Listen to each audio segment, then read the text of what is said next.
Vous avez 30 minutes.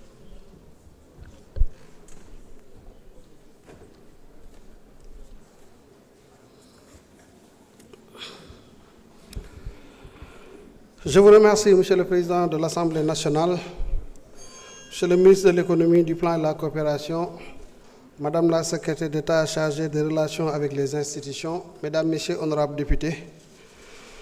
Permettez-moi de féliciter et de remercier mon ami et collègue Abdourahmane Sarr, ministre de l'Économie, du Plan et de la Coopération, qui est un binôme pour moi, un parfait binôme, avec qui nous travaillons en toute intelligence pour relever les défis effectivement qui se dressent à nous. Je vais essayer de revenir sur les différentes préoccupations qui ont été soulevées par les honorables députés. Je suis un tout petit peu désolé. Désolé du fait que parfois j'ai l'impression qu'on marche en reculant, qu'on se répète. Mais je me console du fait que peut-être la répétition est souvent pédagogique et qu'il est important, malgré tout, d'insister autant que possible, autant de fois que nécessaire, pour que nous ayons la même compréhension de la situation. Je pense que c'est une question fondamentale et je prie le Seigneur pour qu'à l'issue de cette rencontre-là, quand même, de cette explication, que définitivement sur certaines préoccupations, à défaut d'avoir un consensus, que nous nous comprenions au moins. Et ça, c'est important. Alors, il faut ñu dellu si waat ci situation réew mi ñu arriéraat ba le 24 mars 2024. C'est important pour que ñu comprendre bu baax a baax le travail que nous sommes en train de faire. Dañu ñëw 2024 ñu am président de la République bu ñu fal mu ñëw def prestation de serment le 2 le 5 avril mu nommé gouvernement am ay ministres jël service mu am le code de transparence dans la gestion des finances publiques loi 2012-22 du 27 décembre 2012 loi boobu wax ñu ne ñu bu fekkee ne dafa am régime bu bees wala mu am en tout cas mandature bu bees ñi fa ñëw gouvernement bi ñëw li mu war a njëkk a def dans un délai de 3 mois mooy def un audit sur la gestion des finances publiques. C'est ce que nous avons fait moi-même en tant que ministre des Finances. Lorsque je suis arrivé, cette exigence-là mu gàllu sama loos comme on dit, on a mis en place une équipe, préparer suñuy terme de référence avec une lettre de mission, saisir l'inspection générale des finances ne ko lii c'est une obligation légale defal ñu liggéey bi su ko defee mu nekk une situation de référence sur laquelle nous allons nous appuyer pour définir le cap pour la mandature.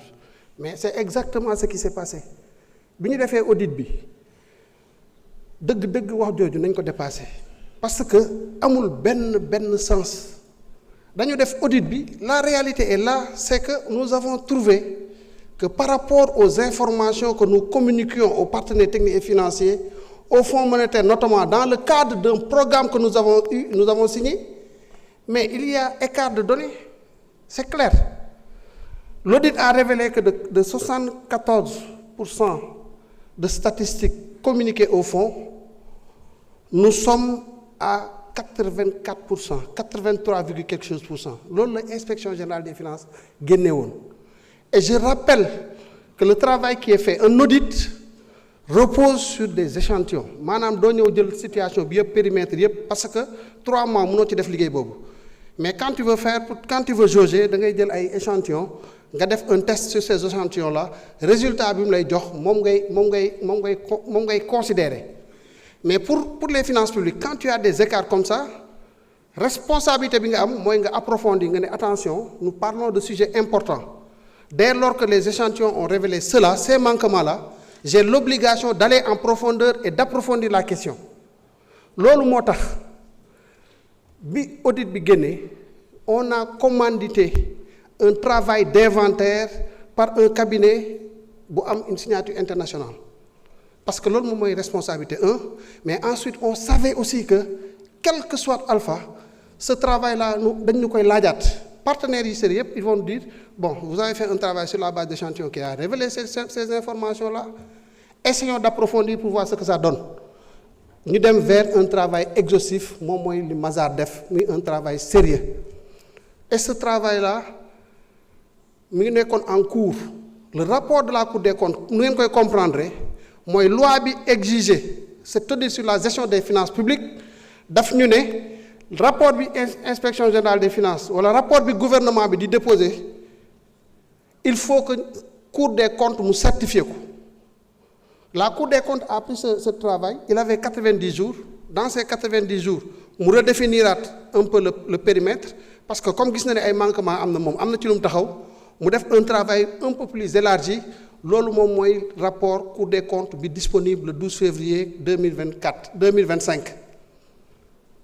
ce rapport a confirmé et même aggravé la situation bi nga xam ne moom le rapport IGF génne woon on était après à 99% environ sur le taux d'endettement et sur le déficit budgétaire on se retrouvait à un peu plus de 11%.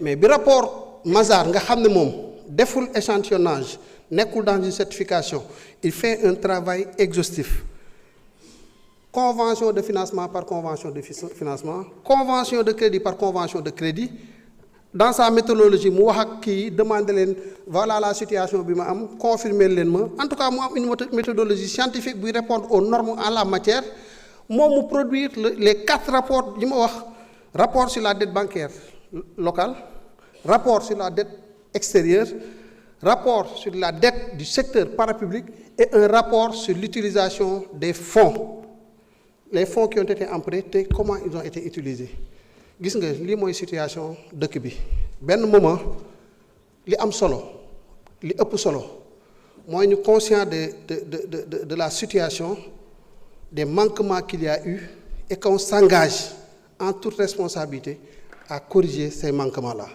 mais ci loolu lañ nekk moo tax démb ma doon wax ne liggéey bu sérieux la heureusement le Sénégal a ce qu'il faut en termes de ressources humaines am nañu ay lépp lu ñu soxla pour travailler corriger point par point am nañ ko et c'est sur cette base-là que nous avons nous-mêmes écrit une correspondance adressée à la direction générale du Fonds monétaire international à la date du 28 février def une lettre bu wane ne on avait un programme avec le fonds il y a eu des manquements voilà la nouvelle situation nous confirmons que il y a eu manquement dans les informations qui sont transmises et voilà la nouvelle situation mais voilà une matrice de mesures de réforme boo xam ne bu ñu ko doxalee préoccupation yi ñu soulevé yëpp te mu andi ñu ci difficulté yi non seulement dinañ corriger la situation mais dootuñ ci amati parce que dinañ mettre en place un dispositif qui nous évitera de retomber dans les mêmes travers.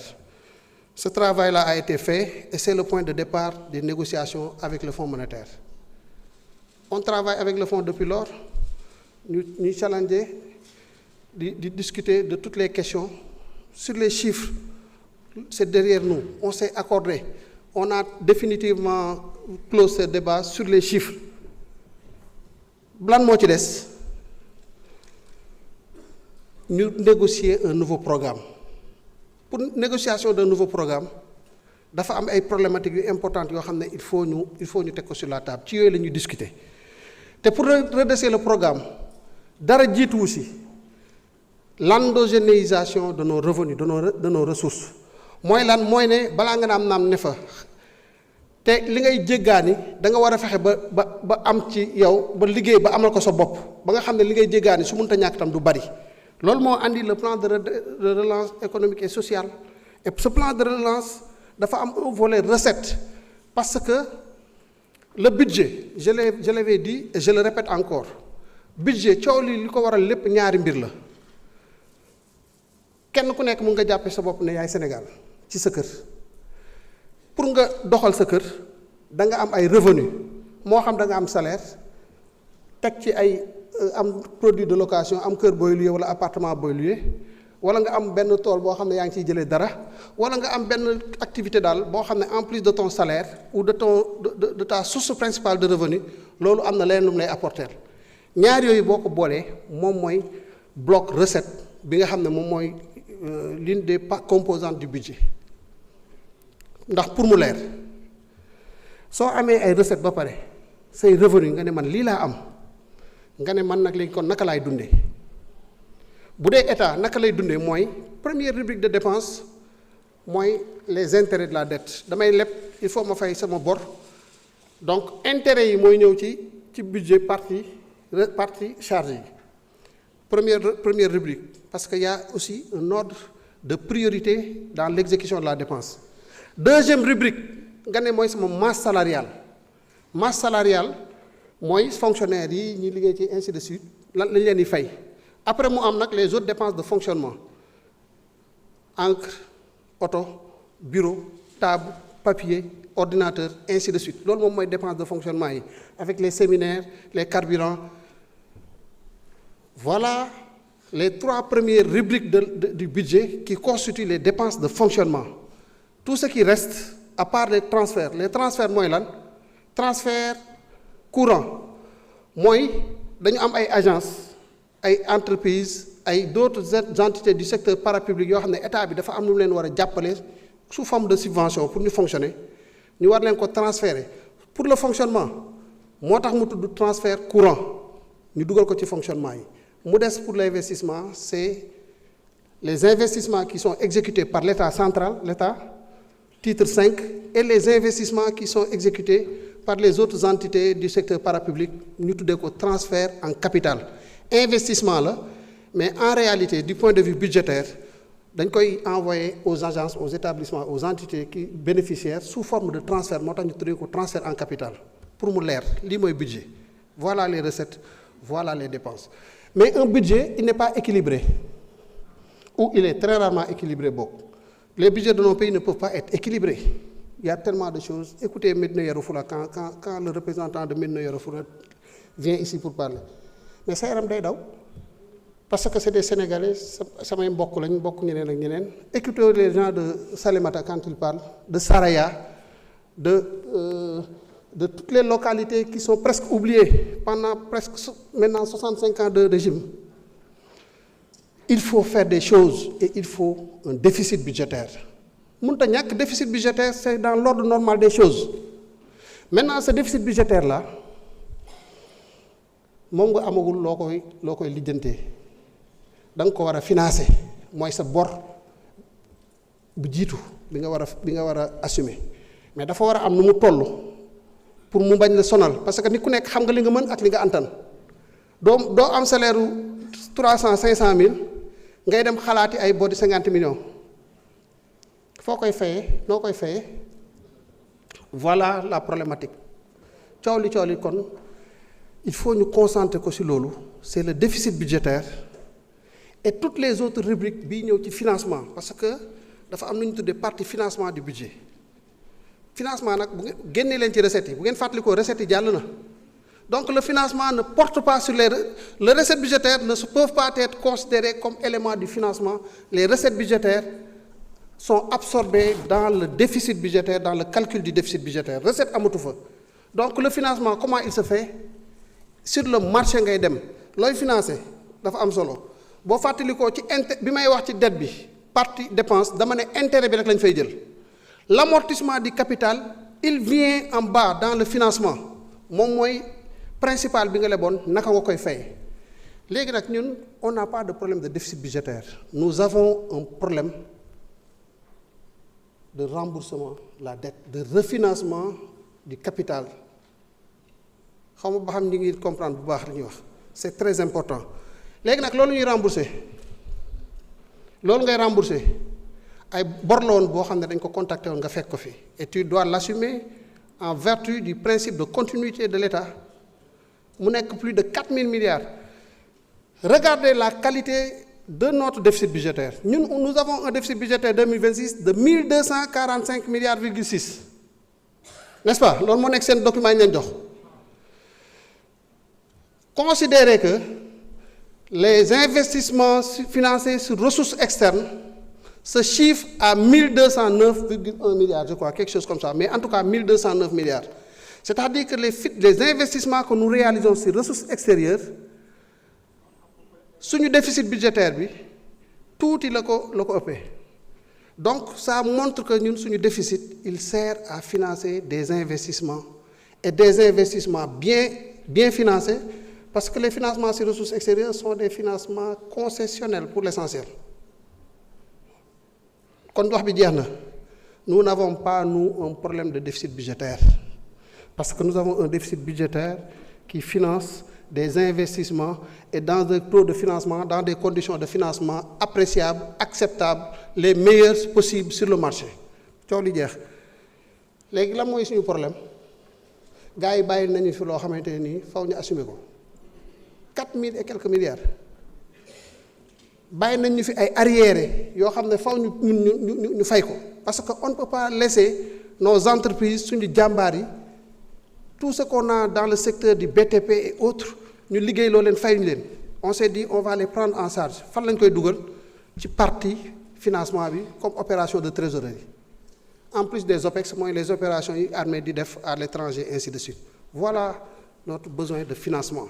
Besoin de financement bi bu rëyee wax dëgg yàlla, je l'ai dit hier, nous sommes à 6075 milliards. C'est important comme besoin de financement. Man mu fàttali leen ne 2025 nous sommes à 5700 milliards sans l'accompagnement des partenaires classiques, et te ñafe nañ ko ba toll fii, tout se passe bien, on arrive à gérer, parfois tant bien que mal, parfois c'est difficile, mais c'est normal, c'est normal. Nous sommes dans une situation difficile et il ne faut pas qu'on se voile la face. On ne peut pas se voiler la face, la situation est difficile, mais nous avons les moyens de gérer ça. Comment? Foofu la wax ji nekk, foofu la ñu war a xalaatee pour génner les solutions. Et Madame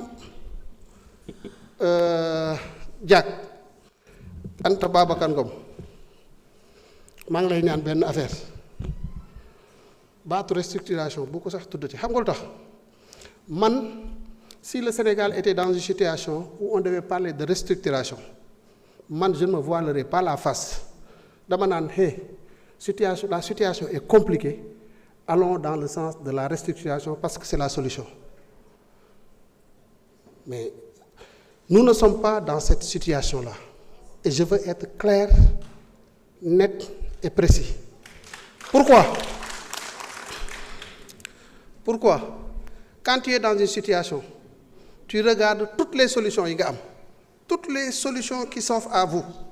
À partir de ces solutions, tu cherches un indicateur de différenciation des solutions.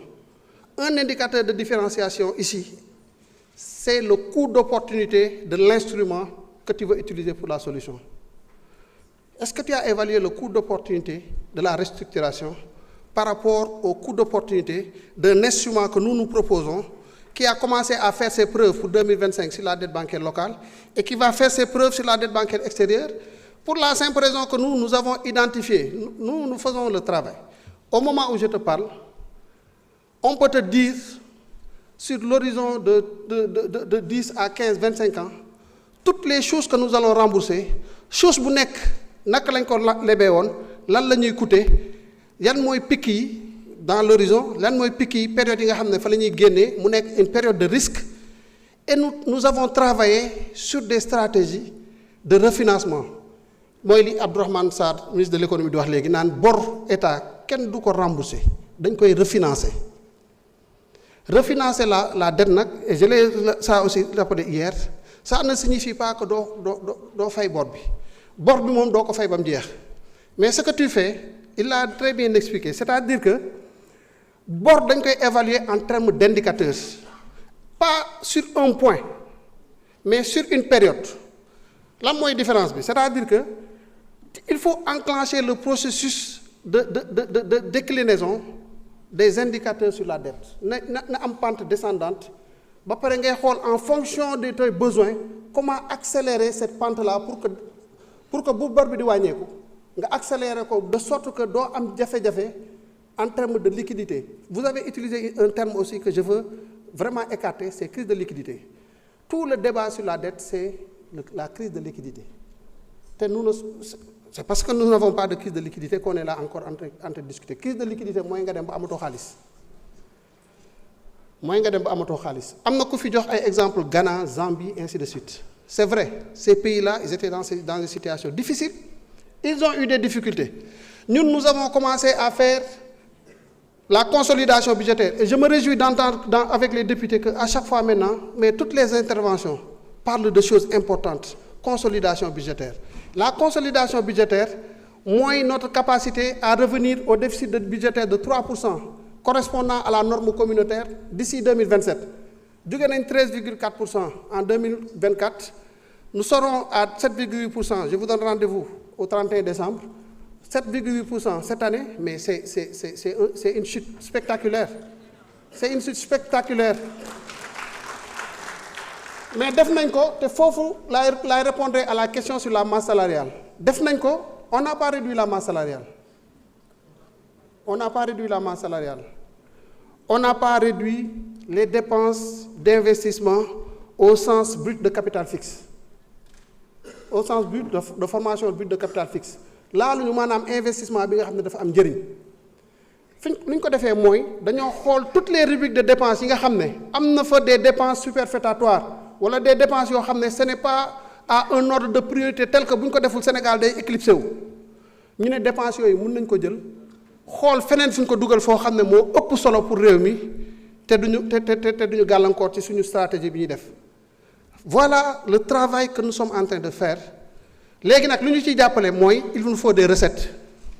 Il nous faut des recettes parce que li ngay jëfandikoo boo ko jëlewul sa poche da nga koy lebi te toll nga ci leb foo xamante ni doy na waar yaa ko waxal sa bopp. moo tax ñu xool presse te presse bi les recettes du presse là bu ngeen xoolee waxoon naa ko fi. C'est vrai, c'est très ambitieux. Nous-mêmes, nous nous sommes fixés des garde-fous pour éviter que le problème soit moi, nous avons exécuté comme nous avons fait avec les réserves de précaution. Techniciens budgétaires, nous savons ce que moi, nous avons scellé les recettes. Donc, nous constater d'abord avant d'exécuter la dépense fléchée.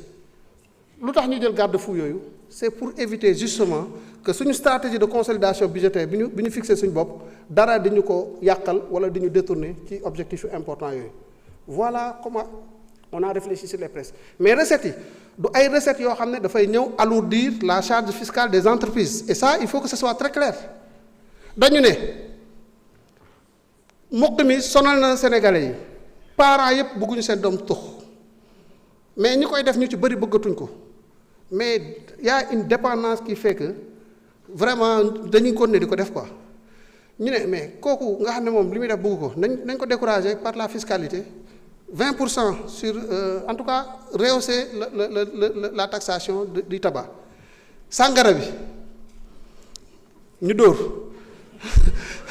parce que bu ñu sañoon aussi de moins nit ñi di yu mel noonu nga xam ne baaxul pour la santé publique baaxul pour les Sénégalais ñu décourager ko ñu relever le niveau de taxation yamuñ foofu ñu ne les jeux de hasard xale yi naar bi tout le monde yéen fii yéen a ko fi wax carte bi ñu ne carte bi dañu dóor on peut ci gain wu joueur bi dañ ci jël xëy na sax nañ ci amaale tuyaaba yàlla gën ci barkeel Sénégal parce que ndongo daara seen ñoom suñu Umar xam nañ innamal xamra wal maysara ak yooyu yëpp mu lim rijsun min amali seytaani fajtanibuuhu yooyu yëpp alxuraan lim nañu ko nañu lii moom nañ ci yàlla musal kii ñu profité aussi nag donte nous ne sommes pas un État islamique je le dis en riant un peu parce que c'est un peu trop sérieux là ñu ne nañu fexe ba loolu ñu am ci dara pour defar suñu Sénégal pas pour autre chose. Ces recettes là ne vont pas tomber dans les poches de Abdourahmane Sarr ni dans les poches de Cheikh Diba, encore moins dans les poches de Ousmane Sonko. C'est des recettes qui vont servir à quoi? À financer le réseau gazier du Sénégal. C'est des recettes qui vont financer le Préferlo. C'est des recettes qui vont financer le second pont de Ziguinchor, qui vont financer les 30 000 logements, et ainsi de suite, tous les projets que vous allez retrouver dans le cadre de ce projet de budget 2026 que nous vous présentons. Voilà, mais pourquoi les recettes? Et pour vous apaiser, il y a un mécanisme que nous avons mis en place pour que vous faites qu'il y ait un problème de recettes, que nous ne quand même détourner de notre stratégie de consolidation budgétaire. J'ai été un peu long sur cette question-là, mais il fallait vraiment encore expliquer pour que nit ñi comprendre ñun lan la ñuy def lan la rationalisation des dépenses yi nag ñu ngi ci on l'a commencé ñu ngi commencé bàyyiwuñu benn rubrique ce que nous avons fait sur la dette bancaire locale en termes de gestion active de la dette mooy waxoon naa ko fi honorable Aïssata Tall fàttali na ko sànq mooy ne man dama ñëw rek j'ai reçu 1000 correspondances des différentes banques pour nous dire vous nous devez 100 milliards vous me devez 150 milliards vous me devez 200 milliards mais yàlla sedd na ne ñun fi ñu nekk nii boo dul góor da ngay daw fi ñu toog ni di liggéey nii ku fi toog boo dul góor da ngay daw parce que loolu la mbir bi laaj c'est des 100 milliards c'est des 200 milliards c'est des 150 milliards qui te viennent de partout ngay téye affaire yi gars yi di wax fii di wax fële mais avec sérénité tu essaies de définir mais comment je vais appréhender cela l'idée des APE sax ak traitement de cette partie de la dette bancaire locale ñu def ko ci API loolu moo ko andi c'était quoi d'accord venez amenez tout ce que vous avez nous sommes sur les marchés monétaires financiers et tout pour lever des ressources andil titre yi andil li ñu la ameel ñu waxtaan ñu trouver un moyen de refinancer cette dette-là dans le cadre d'une convention ñu rallonger les maturités discuter éventuellement des taux nga participer ci souscription bi ñu jël une partie de la dette après on te donne des titres refinançables et toi tu nous donnes encore du cash pour nous permettre aussi de fonctionner voilà en somme ce que nous avons trouvé demandé à l'association professionnelle des banques et autres établissements financiers ils nous ont adressé une lettre de félicitations pour apprécier le travail qui a été fait sur cette question-là et nous allons continuer sur la dette aussi voilà ce que nous allons faire je suis désolé il y a des choses sur lesquelles je ne vais pas revenir parce que aussi quand il y a une stratégie que tu déroules Fonds monétaire wax nañ ko lu ñu bëgg a def mais c'est ce qu'il est en train de prendre en compte dans son modèle pour nous revenir on échange par visioconférence on échange sur les critères sur les conditions et tout mais nous savons ce que nous voulons faire nous avons des instruments ce qui nous différencie des pays dont on a parlé tout à l'heure c'est que nous avons la chance d'évoluer aussi dans un marché régional que nous partageons avec d'autres pays c'est le pays de l'UEMOA et ce marché il a un potentiel ñenn ñi wax nañ ko ce que nous tirons du marché financier régional n'est pas excessif il n'est pas du tout excessif ça je le dis et je le répète parce que le potentiel du marché régional pour le Sénégal il dépasse les 4800 et quelques milliards nous avons tiré quoi moins de 2800 milliards nous demandons environ 2700 et quelques milliards ensuite nous aussi nous travaillons à approfondir cette profondeur du marché ñu ngi koy gën a xóotal en quoi faisant en réfléchissant sur des instruments les total return swap c'est des instruments techniques du marché comme je l'avais dit du marché secondaire qui permet de traduire une dette en devise en dette en monnaie locale sous certaines conditions et autres et je vous épargne de ces aspects techniques là mais loolu bu ñëwee et souvent nous faisons passer ces ressources là par des banques locales et souvent par des banques ivoiriennes mais si on se mettait à dire que képp ku dugal ci API xaalisam rek nationalité pays boobu daf ñuy financer mais vraiment vous allez voir donc la Guinée-Bissau finance le Sénégal parce que si vous regardez les titres allez-y sur le site de IOMA titre wala autre vous verrez qu'il y a des Bissau-Guinéens qui participent à nos appuis ou des Nigériens mais est-ce que cela veut pour autant dire que c'est la Guinée-Bissau qui nous finance non mais nous sommes dans un espace de solidarité et toutes les entités qui sont présentes dans cet espace-là contribuent au même titre que des Sénégalais à la prise en charge de nos besoins de financement et c'est ça la solidarité d'une zone monétaire d'une union monétaire loolu il faut l'apprécier qu'un Bissau-Guinéen qu'un Nigérien qu'un Malien qu'un Ivoirien et autres puissent participer à prendre en charge nos besoins de financement ça les pays qui ne l'ont pas eu bi ñu tollee fi ñu toll ils ont eu des difficultés mais yamuñu foofu nous travaillons à approfondir davantage nous sommes sur les sukuk nous sommes sur les emprunts ESG en relation avec les fonds climat et autres là nous sommes dans ça mais nous travaillons sur d'autres instruments à approfondir le marché la Banque centrale joue un rôle très important mais dans le cadre du conseil des ministres de l'UEMOA nous réfléchissons sur les moyens qui permettent davantage à ces instruments-là, à ces institutions de pouvoir nous aider davantage à aller de l'avant, à prendre en charge nos préoccupations. Au-delà, les réflexions sur les marchés, sur l'approfondissement des marchés, il y a, le marché financier dafa soxla pour mu approfondir ko. C'est-à-dire que pour nga yaatal matlaam da nga soxla ay ressources longues. Les ressources longues souvent c'est des ressources des fonds de pension, des fonds d'investissement et autres. Vous allez voir, nous réfléchissons aussi avec le ministre de l'économie et ça c'est des sujets que nous allons porter au niveau du conseil des ministres de l'UEMOA sur des réformes allant dans ce sens-là. Am na ci yoo xam ne sax dina dépasser l'UEMOA. Par exemple, le code ciment, les véritables réformes. La direction générale du secteur financier est en train de travailler avec la direction des assurances sur une offre de ce point de vue-là que nous pourrons porter, que nos autorités pourront porter aussi au niveau de ces institutions pour nous aider à améliorer les possibilités de percevoir des ressources. En attendant, foofu laa yem am nañu ay scénarios, ay schémas que nous allons dérouler. Mais dafa am loo xam ne on ne le dit pas parce que comme si wéetal mën naa la wax dans le détail ce que nous voulons faire de ce point de vue-là. Mais boo nekkee ci yenn yi bett bi dafa baax parce que mooy tax sa solution bi nga am nga tirer ci le maximum qui te permettent d'avancer. Voilà en tout cas sur ces questions. Sur le taux de pression fiscale, vraiment, ne vous inquiétez pas. J'ai proposé, Abdourahmane Sarr est là, au conseil des ministres de l'UEMOA, que nous changions l'appellation de taux de pression fiscale. J'ai discuté la dernière fois avec le directeur général du budget et il me disait, mais on peut l'appeler taux de prélèvement fiscal. Parce que ce n'est pas une pression en réalité. Le taux de pression fiscale, moi, là, ce total recette, si vous comparez avec ce PIB, il y a 18%. Le Sénégal est le premier pays de l'espace UEMOA en termes de taux de pression fiscale. Nous sommes à 19, quelque chose %. Avec le presse, nous allons passer à 23% parce qu'il y a une manne importante qui va venir qui va venir impacter un peu les recettes et donc nous bon, c'est vrai que le rebasing va aussi impacter, comme disait l'autre, et j'en profite pour dire effectivement que dans la préparation du budget, nous avions essayé d'anticiper un peu sur le rebasing. Mais l'Union nous anticiper totalement.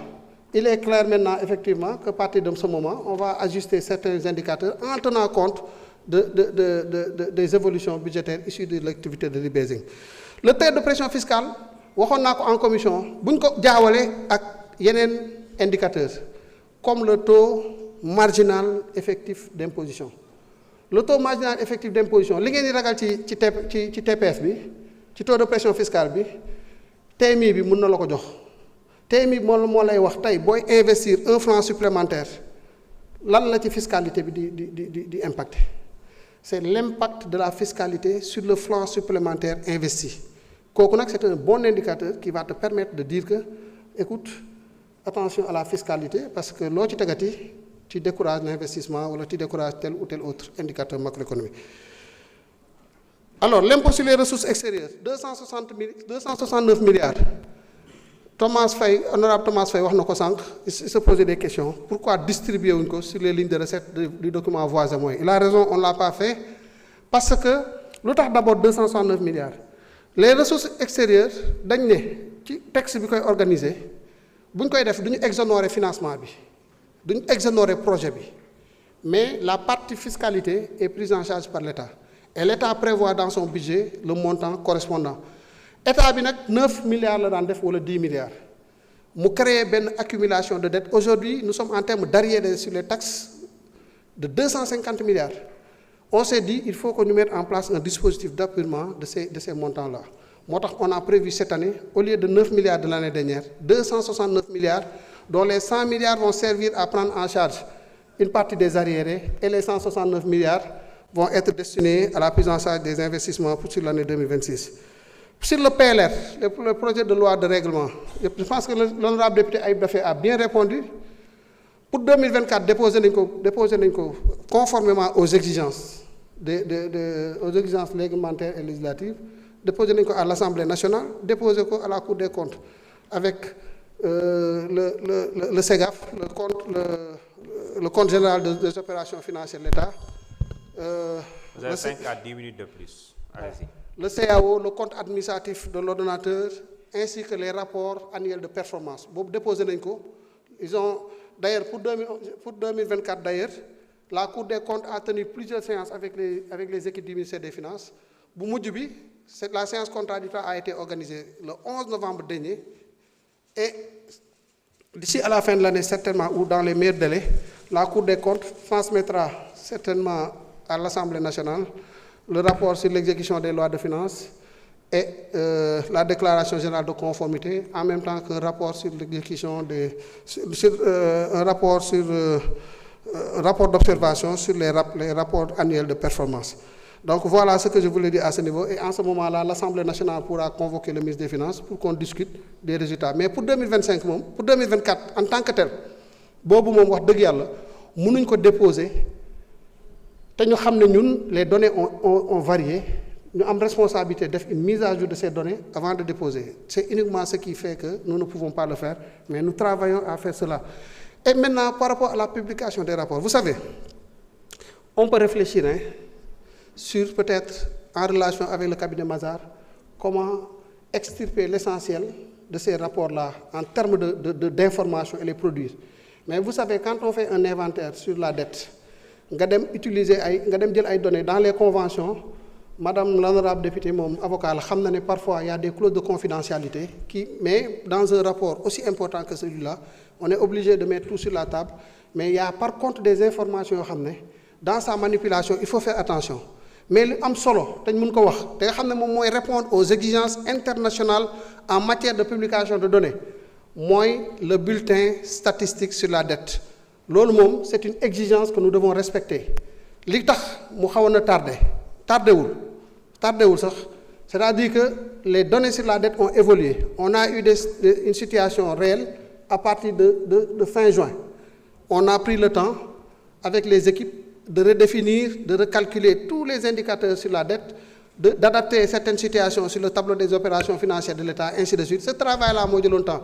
Mais d'ici la fin du mois, nous y sommes presque de novembre, ou au plus tard, en tout cas début décembre, nous allons publier les bulletins spéciaux sur la dette publique de la République du Sénégal.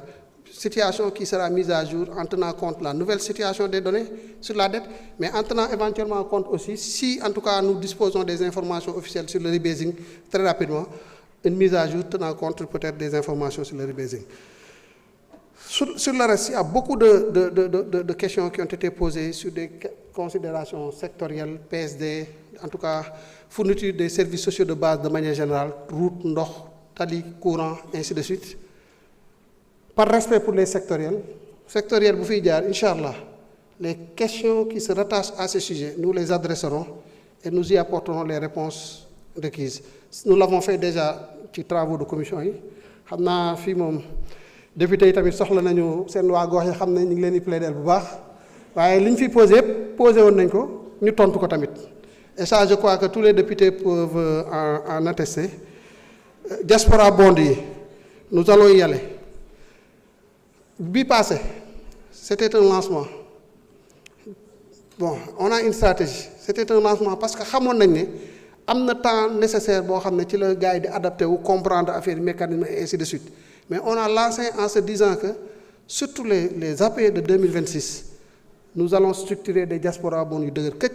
Étant entendu que nous avons travaillé ensemble, nous avons travaillé avec d'autres de la diaspora, mais surtout avec le secrétaire d'État chargé des Sénégalais de l'extérieur. Et il y a eu beaucoup de panels même qui ont été organisés en live, parfois sur des plateformes, ainsi de suite. Et on n'a pas, nous avons diaspora andi, c'était au-delà de nos attentes, mais nous sommes sûrs que le potentiel que nous avons avec les diasporas bonnes vont nous aider aussi dans cet effort de mobilisation des ressources. Mais vous avez sorti une idée aussi intéressante, moi, diaspora bonne. Moi, la diaspora bi am nañu xarañte am nañ possibilité de faire des choses. Je vois même l'idée de recyclage d'actifs, comment intégrer éventuellement la diaspora dans ce genre d'opération où ils viendront non seulement pour attendre une rémunération sous forme de taux, mais une rémunération en fonction de la rentabilité des infrastructures qui sont au truc.